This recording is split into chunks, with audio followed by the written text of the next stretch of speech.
Bonjour, bonjour et bienvenue tout le monde dans cette nouvelle vidéo où nous allons parler, vous le voyez comme d'habitude là-haut, de Notebook LM. Alors, encore une fois, et ce n'est pas coutume dernièrement, ça tourne sous Gemini 2.0, mais par contre ça c'est vraiment un outil de Google, ce qui n'était pas le cas de TL Draw Computer, la précédente vidéo, qui n'est qu'une autre boîte hein, que Google, mais où ça tournait sous Gemini. Là, Notebook LM, c'est un outil de Google, directement. Avant d'attaquer là-dessus, je vais déjà vous remercier grandement pour les deux dernières vidéos, où pour le coup on a fait maintenant plus de 9000 vues sur l'avant-dernière vidéo, et là quasiment 4500 vues sur la dernière, et on vient de dépasser aussi allègrement les 500 abonnés, donc merci beaucoup. Pour ceux qui ne le sont pas, puisqu'il y a pas mal de vues de gens qui ne sont pas abonnés, n'hésitez pas, cliquez, abonnez-vous, mettez la petite cloche pour avoir l'information quand je vous notifierai bien sûr d'une nouvelle vidéo, enfin qui vous notifiera d'une nouvelle vidéo. On parlera sûrement d'une nouvelle IA ou d'outils de productivité. Et sinon, pour les autres, on se lance comme d'habitude dans notre outil. Notebook LM, c'est un outil de prise de notes boosté à l'IA, hein, clairement, fait par Google, et donc qui tourne sous Gemini 2.0. C'est un outil qui est déjà assez connu. Il y a pas mal de gens qui ont fait des vidéos dessus ou qui en ont parlé. Je voulais quand même en parler de mon côté à mon tour, pour la simple et bonne raison que déjà il y a eu des évolutions qui n'ont pas toujours été présentés puisque l'outil a été présenté assez tôt et maintenant il y a des nouvelles choses qu'on peut faire. Et aussi parce que malgré le fait qu'il ait été présenté, je trouve qu'on n'en parle toujours pas assez alors que cet outil est une dinguerie, hein, que c'est très très puissant, très utile et que c'est complètement gratuit, donc très intéressant. Je vais vous le présenter, après on ira sur Notebook LM+, puisque comme je vous dis c'est gratuit, mais il y a un plan payant. Et ensuite je vous présenterai des exemples, l'exemple qu'ils fournissent eux, un exemple que j'ai trouvé, enfin que j'ai fait moi, et je vous montrerai l'utilité de cet outil. Donc ils le disent, l'outil idéal pour comprendre les informations qui vous intéressent le plus est créé avec Gemini 2.0. Donc l'idée c'est ça, c'est importer des sources, on va le voir après, mais vous pouvez importer jusqu'à 50 sources par, par note que vous allez faire et avec laquelle vous allez échanger, donc importer des PDF, des sites web, des vidéos YouTube, des fichiers audio, des documents Google, ou des présentations Google Slides, et même des fichiers, ils le disent pas, mais des fichiers en local, hein, vous pouvez mettre. Notebook LM les résumera, établira des liens intéressants entre le thème grâce aux capacités des compréhensions multimodales de Gemini 2.0. Tout est résumé là-dedans, mais c'est ça qui est hyper fort. Donc insight instantané, une fois toutes vos sources en place, Notebook LM se met au travail et devient un expert IA personnalisé dans le domaine qui vous intéresse le plus.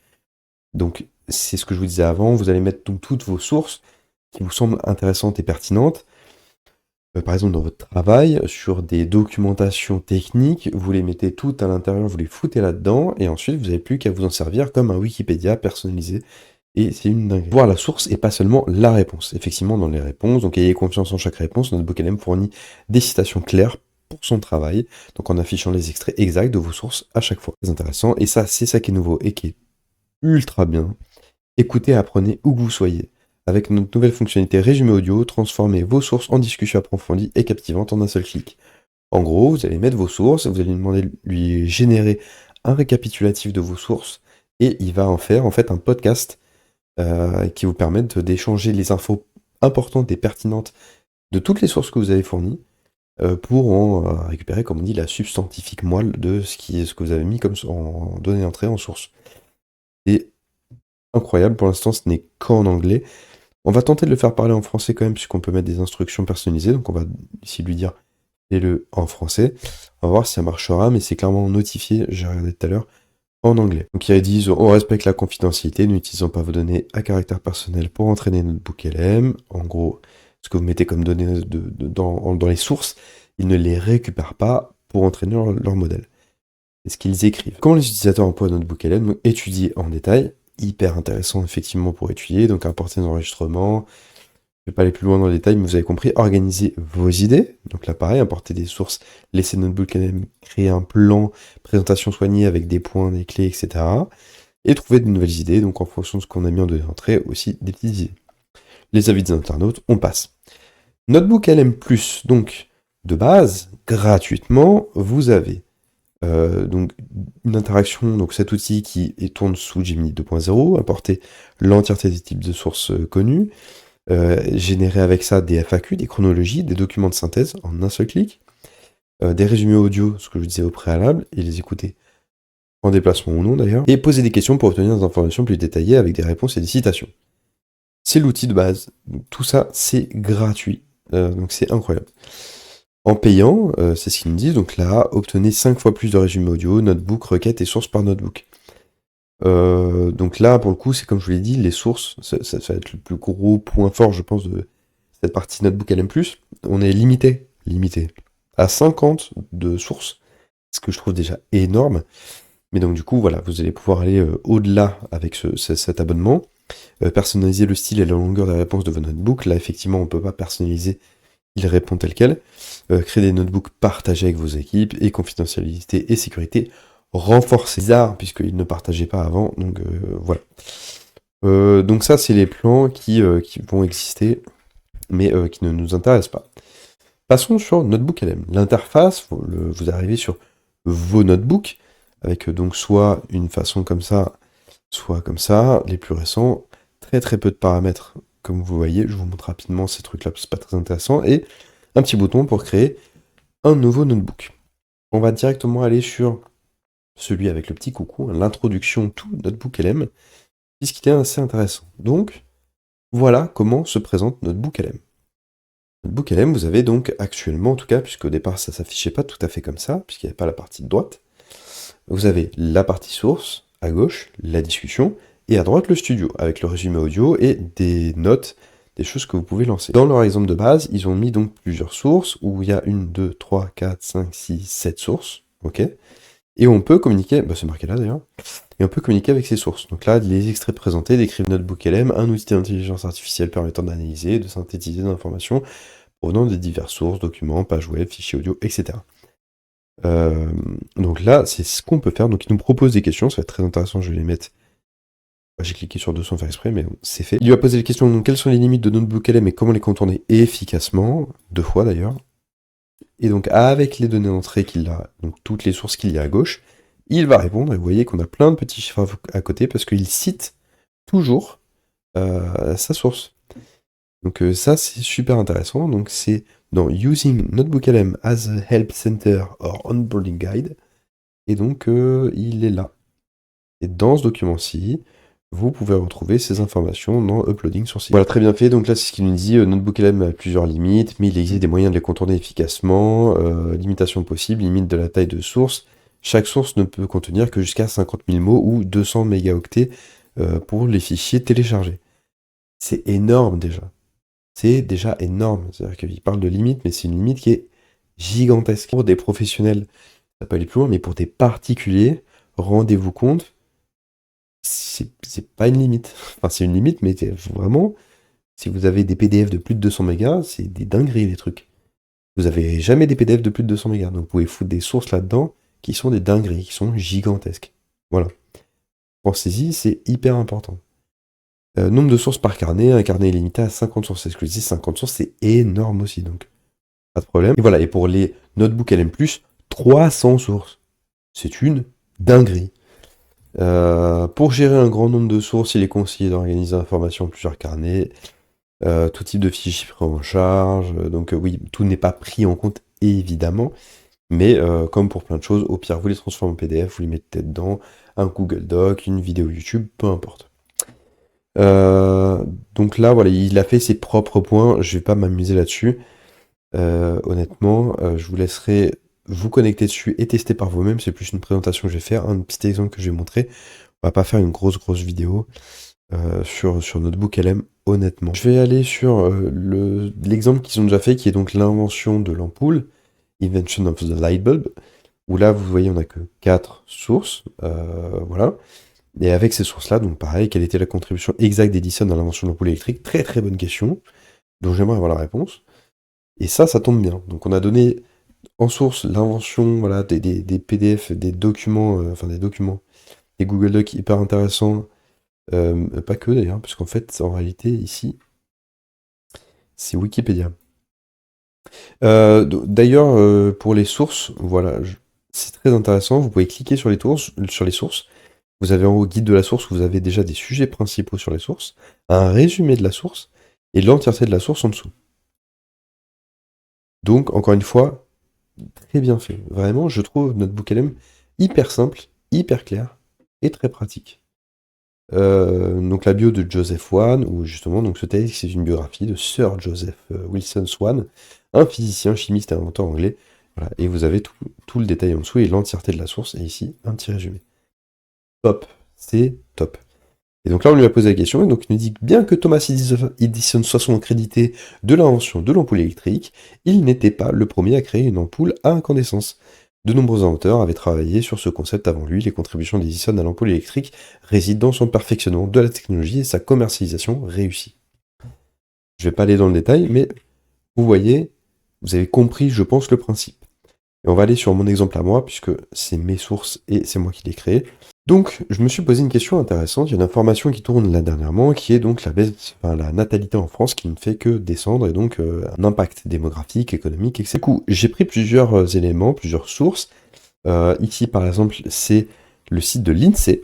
Donc, vous voyez, il la transforme en texte avec tout un tas d'informations dedans, et donc il en a récupéré les données. Donc, ce document de l'INSEE première, publié en janvier 2024, présente le bilan démographique de la France pour l'année 2023. Il met en lumière une baisse significative de la fécondité, etc. Donc, document très intéressant. Ici, on a baisse des naissances qui s'accentue à nouveau. Le papy-boom Wikipédia. Alors, donc, pour qu'est-ce que le papy-boom? Donc, phénomène démographique majeur des départs massifs à la retraite des baby-boomers entre 2006 et 2025 dans les pays développés, puisque évidemment, le baby boom implique un papy boom derrière, et donc c'est là-dessus je vais venir. Et ici le PDF, un bilan démographique, pareil de l'INSEE, que j'ai récupéré en PDF, qui est hyper complet comme vous pouvez le voir, hop là, et qui est résumé ici. Avec du coup la tendance démographique à plus long terme depuis 1975 permettant une meilleure compréhension de l'évolution démographique régionale. Donc j'ai pas mis toutes les sources, je vais vous montrer d'ailleurs ici immédiatement. Voilà ce qu'ils nous disent. Vous voyez, je suis à 4 sources sur 50. Et importer des sources. Glisser ou déposer et sélectionner un fichier importé. Donc type de fichier pris en charge PDF, TXT, Markdown, audio, exemple MP3. Donc déjà, le nombre de sources est juste dingue. Donc vous pouvez juste parler, par exemple, récupérer une conférence que vous avez enregistrée. Insane. Des Google Docs, des Google Slides, des sites web, très pratiques. YouTube, très pratique. Et bon, copier du texte. Assez simple. YouTube, par contre, important, toutes les vidéos ne fonctionnent pas. J'ai essayé plusieurs vidéos. Il n'y avait pas de retranscription. Donc il n'a pas pu le prendre comme source et comme donnée d'entrée. C'est ce que j'aurais voulu faire ici, mais je n'ai pas pu. Donc c'est un peu dommage. Donc voilà, tout un tas de choses. Alors, vous avez ensuite enregistré dans une note, donc on peut enregistrer les réponses et ce qu'on a produit. Il y a des questions, comme on a vu sur Point, mince, j'ai encore mis ce clic, qui sont définies et sur lesquelles on peut cliquer pour avancer sur des sujets. Ça peut aider à se poser des questions qu'on n'avait pas forcément, ou faire des liens qu'on n'avait pas forcément. Ensuite, on a par contre ce qui est donc hyper intéressant, c'est ce que je vous disais, donc conversation approfondie avec 2 autres anglais uniquement, mais du coup on va le tenter. Alors cette conversation sera, on va le tenter uniquement c'est, et portera surtout sur l'impact économique en France de cette baisse. Je pense qu'il va faire le lien de la baisse entre la baisse de la natalité et de la démographie. Généré. Je le lance parce que ça prend quand même du temps, donc on va pouvoir faire d'autres choses entre temps. Vous voyez que nous avons donc en dessous, sous la droite, tout un tas de choses. Une chronologie automatique, un document de synthèse, une FAQ, donc quand je vous disais tout à l'heure des documentations techniques, vous pouvez générer, en mettant toute votre doc technique dans NotebookLM gratuitement, une FAQ. Et là, vous voyez pas l'intérêt du truc, c'est quand même assez incroyable. Et un guide d'études. Donc ça, super intéressant aussi pour les gens les étudiants ou autres, qui veulent étudier un sujet. Vous mettez tout un tas de sources qui vous semblent probantes pour votre sujet, et ça vous génère un guide d'études. Je vais tout de suite essayer de générer une chronologie. Ça devrait être intéressant avec le sujet qu'on a, puisqu'on a des dates. Nous, c'est sourcé, on a des dates, et donc du coup, on devrait avoir une chronologie qui devrait être probante et plutôt intéressante. Le document de synthèse, je sais pas trop. Alors la chronologie, voilà ce qu'il nous a fait, donc super intéressant. Espérance de vie, donc là il nous sort des concepts clés en dessous qui sont assez intéressants. Donc le solde naturel, le solde migratoire, le taux de fécondité, l'indicateur conjoncturel de fécondité, etc. etc. que vous verrez aussi.